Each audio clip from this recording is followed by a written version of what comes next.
पति बोलता था कि जैसे तुम मेरे साथ में रहा करते हो, वैसे तुमको ससुर के साथ में रहने में क्या दिक्कत है? जैसे तुम मुझको उठाती हो वैसे ही उनको भी उठाया कर। ससुर ने बोला कि तुम मुझे अपना दोस्त समझ के ये बताओ कि तुम्हारे साथ फर्स्ट नाइट कैसा बीता और तुम लोग ने कैसे मनाया।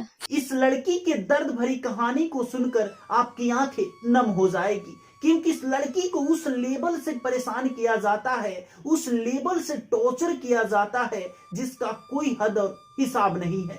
नमस्कार, आदाब, सलाम, सत श्री अकाल। मैं हूं विकास वैभव और आप देख रहे हैं बिहार दरबार। ये घटना बिहार के छपरा जिला का है।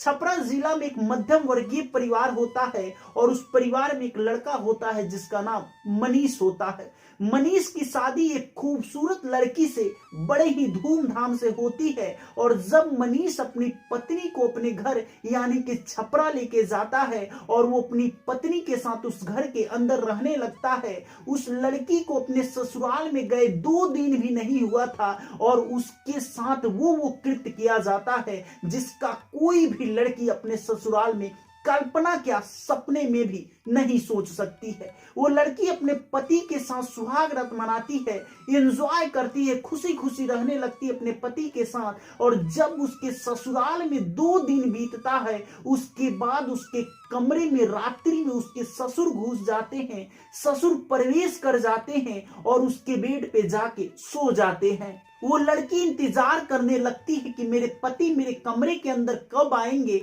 और ये ससुर हमारे कमरे से बाहर कब जाएंगे। वो इंतजार करने लगती है, समय बढ़ता जाता है, 11-12 बज जाता है, लेकिन उस लड़की के ससुर उसके कमरे से बाहर नहीं जाते हैं और ना ही उसके पति उसके कमरे के अंदर आते हैं। वो वहीं से अपने पति के पास फोन करने लगती है, लेकिन उसका पति उसका फोन रिसीव नहीं करता है और जब 12-1 बज जाता है तो उसका वृद्ध ससुर जाके उस कमरे का दरवाजा बंद कर देता है और अपनी बहू के यानी कहें तो बेड पे आके सो जाता है। वो लड़की डरने लगती है तो ससुर बोलता है कि डरो मत, तुम मेरी बेटी समान हो, डरने की बिल्कुल जरूरत नहीं है, तुम सो जाओ, मुझे कोई दिक्कत नहीं है, कोई आपत्ति नहीं है। लड़की को थोड़ा सा हिम्मत आता है और वो उस बेड पे सो जाती है, लेकिन उसकी आंखें खुली की खुली रहती है। वो डरी रहती है कि मेरे साथ कुछ कर ना दे मेरे ससुर, क्योंकि इनकी स्थिति को देखकर, इनकी हाव भाव को देखकर कुछ अच्छा नहीं लग रहा है। उसके बाद उसके ससुर हरकत में आ जाते हैं और अपनी ही बहू के बदन पे इधर उधर हाथ फेरने लगते हैं और अपने बहू से ऐसी ऐसी बातें करने लगते हैं जिसका कोई कल्पना भी नहीं कर सकता है। बहू से बोलते हैं कि मैं तुम्हारे दोस्त समान हूं, मुझसे डरने की और मुझसे शर्माने की बिल्कुल जरूरत नहीं है।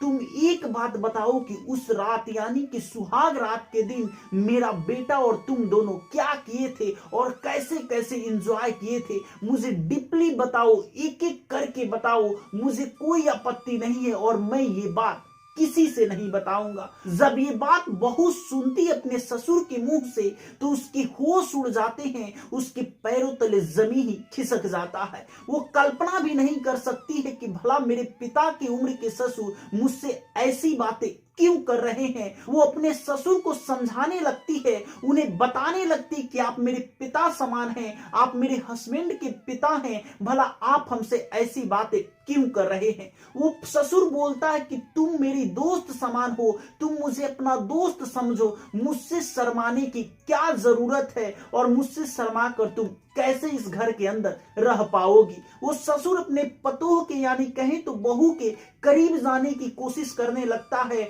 और वो बहू कमरे के अंदर बचने की कोशिश करने लगती है और दरवाजा खोलकर बाहर निकल जाती है। बाहर निकलकर शोर शराबा करती है, घर के सभी लोग आ जाते हैं, यानी कि उसकी सासू माँ भी आ जाती है, उस बहू की ननद भी आ जाती है और वहां पे उसके यानी चचेरे ससुर होते हैं वो भी आ जाते हैं, उसके पति भी आ जाते हैं, लेकिन उस इंसान का कोई भी विरोध नहीं करता है, उस इंसान के बारे में कोई भी गलत नहीं बोलता है। इस लड़की को ही सभी लोग डांटने लगते हैं, फटकारने लगते हैं कि तुम बदतमीज हो, भला ससुर तुम्हारे कमरे के अंदर चले गए तो तुम्हें क्या परेशानी हो गई, तुम्हें क्या दिक्कत हो गई। वो लड़का अपनी पत्नी को कमरे के अंदर लेके चला जाता है और अपनी पत्नी को समझाने लगता है कि क्या हो गया, मेरे पिता तुम्हारे साथ कुछ कर ही लेंगे तो तुम्हें क्या दिक्कत हो जाएगा। जब मुझे परेशानी नहीं है तो इस बात से तुम्हें परेशान नहीं होना चाहिए। वो लड़की कमरा बंद करके रोने लगती है और अपने किस्मत को कोसने लगती है कि भला मुझे मेरे कैसे पति मिल गए हैं जो अपने ही पिता के साथ मुझे शारीरिक संबंध बनाने की बातें कर रहे हैं। अगले ही दिन जब रात्रि होता है तो उसके ससुर नहीं, उसके चचेरे ससुर उसके कमरे में घुस जाते हैं और उस लड़की के साथ बदतमीजी करने लगते हैं, शारीरिक संबंध बनाने की कोशिश करने लगते हैं। फिर वो लड़की विरोध करती है लेकिन वो ससुर नहीं मानता है और जबरदस्ती उसके साथ शारीरिक संबंध बनाने की कोशिश करने लगता है। सुबह होता है, वो अपने पति से सारी बातें बताने लगती है और बोलती है कि मुझे इस घर से कहीं और लेके चलिए, ये घर नहीं है, यहाँ पे इंसान के रूप में सभी के अंदर हैवानियत भरा हुआ है। मैं उनकी बेटी के समान हूं, उसके बावजूद भी मेरे साथ तो दुष्कर्म कर रहे हैं, शारीरिक संबंध बनाने की कोशिश कर रहे हैं। उसके पति को थोड़ा सा भी अटपटा नहीं लगता है और उसके पति बोलते हैं कि क्या हो गया, वो ससुर हैं, छोटे ससुर हैं, मेरे चाचा हैं और तुम्हारे साथ कुछ कर ही लेंगे तो क्या हो जाएगा। ये तमाम तरह की बातें सुनने के बाद वो लड़की सुसाइड करने पे उतारू हो जाती है। वो लड़की सोचती कि मैं अब इस दुनिया से अलविदा बोल दूं, लेकिन उस लड़की के दिमाग में कुछ बातें आता है और वो जाके महिला आयोग में कंप्लेन कर देती है, फोन लगाती है। महिला आयोग वाले आते हैं और ये सारी बातें सुनने के बाद महिला आयोग वाले उसके ससुर, उसके चचेरे ससुर और उसके पति को फटकारने लगते हैं, एफआईआर करने की धमकी देने लगते हैं।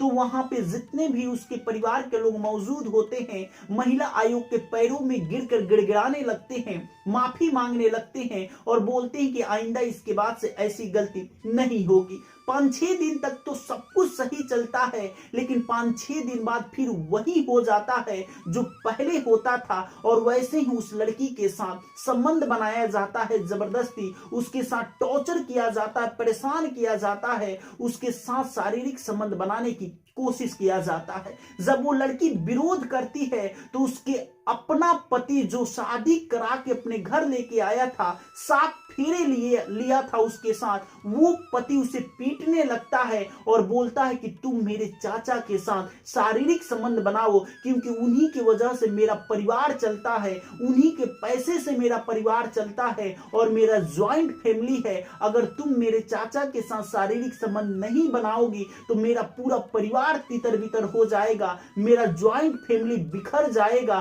तुम क्या चाहती हो कि मेरे परिवार के अंदर तोड़फोड़ हो, मेरा परिवार टूट जाए तुम्हारे वजह से। अगर तुम चाहती हो कि मेरा परिवार बचा रहे तो तुम मेरे पापा के साथ और मेरे चाचा के साथ शारीरिक संबंध बनाते रहो क्योंकि इस बात से मुझे कोई आपत्ति नहीं है और तुम्हें भी इस बात से आपत्ति नहीं होना चाहिए। वो लड़की इन सारी बातों का विरोध करने लगती है तो उसके पति उसे पीट कर उसके घर से यानी अपने घर से भगा देते हैं और वो लड़की जाके मायके में दर दर की ठोकरें खा रही है, इंसाफ की गुहार लगा रही है। कभी महिला आयोग तो कभी पुलिस चौकी तो कभी मीडिया का सहारा लेकर अपनी दर्द भरी कहानी बता रही है, लेकिन उस महिला को अभी तक कोई इंसाफ नहीं मिल पाया है। और मनीष दूसरी शादी करके अपनी पत्नी के साथ खुश है, यानी कि दूसरी पत्नी के साथ खुश है।